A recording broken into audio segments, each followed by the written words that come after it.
बिस्मिल्लाहिर्रहमानिर्रहीम अस्सलाम वालेकुम जी। आज हम आपके लिए लेके आए हैं बैंगन की ऐसी ज़बरदस्त रेसिपी जो इस तरीके से अगर आपने एक दफ़ा बैंगन बना लिए तो जो आपके घर में बच्चे हैं या बड़े हैं जिनको सब्ज़ी नहीं पसंद या सब्ज़ी नहीं खाते, इंशाल्लाह वो भी बहुत मज़े ले लेकर आपके ये सब्ज़ी खाएंगे। और बनाने का तरीका इतना ही आसान और सिंपल और थोड़े से मिसालों के साथ ये बनेगा कि इंशाल्लाह आप हैरान रह जाएंगे।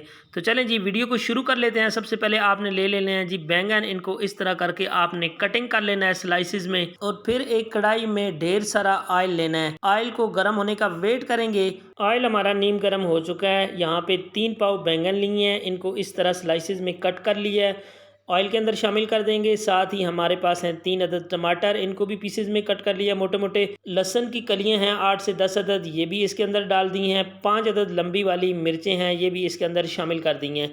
यहाँ पे कुछ छोटी मिर्चें हैं, वो भी हम इसके अंदर डाल देंगे। इन तमाम चीज़ों को हमने अच्छे से फ्राई करना है। 8 से 10 मिनट लगेंगे इसको फ्राई होने में। हमने इनको इतना फ्राई करना है कि बैंगन के छिलके भी उतर जाएं, टमाटरों के छिलके भी जब ये नरम पड़ेंगे तो खुद ब खुद ही उतर जाएंगे, और जो मिर्चें हैं ये भी अच्छी तरह मैश हो जाएं जब हम इसको निकालें। तो यहाँ पे हम इसको बहुत अच्छी तरह एक दफ़ा फ्राई कर लेते हैं। जितनी देर में हम इसको फ्राई करते हैं, आप लोगों को रिक्वेस्ट है कि अगर आप चैनल पे पहली बार आए तो चैनल को सब्सक्राइब कर लें, साथ में लगे हुए बेल के आइकन को ज़रूर प्रेस कर लीजिएगा। सारी चीज़ें फ्राई हो चुकी हैं। हमने ऑयल से निकाल के एक बर्तन में इनको थोड़ा ठंडा कर लिया है। अब हम इसके छिलके रिमूव करेंगे। आप देख सकते हैं कि टमाटरों के छिलके और बैंगन के छिलके कितनी आसानी से रिमूव हो रहे हैं।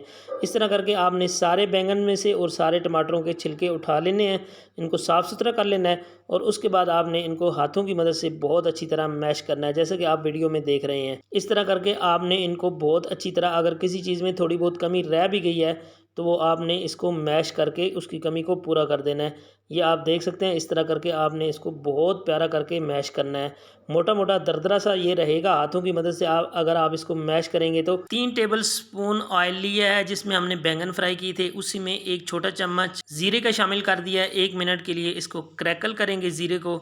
1 मिनट के बाद आपने इसके अंदर प्याज शामिल कर देने हैं। प्याज़ों की हमने जो कटिंग की है वो बिल्कुल बारीक बारीक कटिंग की है। आपने भी इसी तरह इनको बारीक कटिंग कर लेना है और इनको गोल्डन ब्राउन कलर आने तक आपने पकाना है। ये रेसिपी बनाना बहुत ज़्यादा आसान भी है और ये बनती भी बहुत मज़े की है। अगर आपके घर में कोई बंदा सब्ज़ी को पसंद नहीं करता, ख़ुसूसन बैंगन की सब्ज़ी को, तो आप ये ट्राई कीजिएगा, इंशाल्लाह सभी को ज़रूर पसंद आएगी। यहाँ पे मैं माजरत खा हूँ कि एक बीच वाला सीन जो है वो मिस हो चुका है, जिसमें हमने मसाले शामिल किए थे। मसालों में हमने दड़ा मिर्च 1 चम्मच शामिल किया है, हल्दी शामिल किया है 1/2 टीस्पून, और नमक शामिल किया है। बस उससे ज़्यादा हमने इसके अंदर कोई भी मसाला शामिल नहीं किया।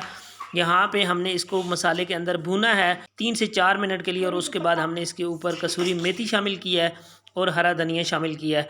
हरा धनिया शामिल करने के बाद आपने इसको 5 मिनट के लिए बिल्कुल स्लो आंच पे दम पे लगा देना है, और 5 मिनट के बाद आपका सालन इंतहाई टेस्टी, मज़ेदार और खुशबूदार बनकर रेडी है। यहाँ पे आप देख सकते हैं कि हमने इसका ढक्कन उठा दिया और अल्हम्दुलिल्लाह हमारे सालन की खुशबू इतनी मज़े की आ रही है कि इंशाल्लाह सभी को पसंद आने वाला है। मुझे दीजिए इजाज़त, बाय बाय।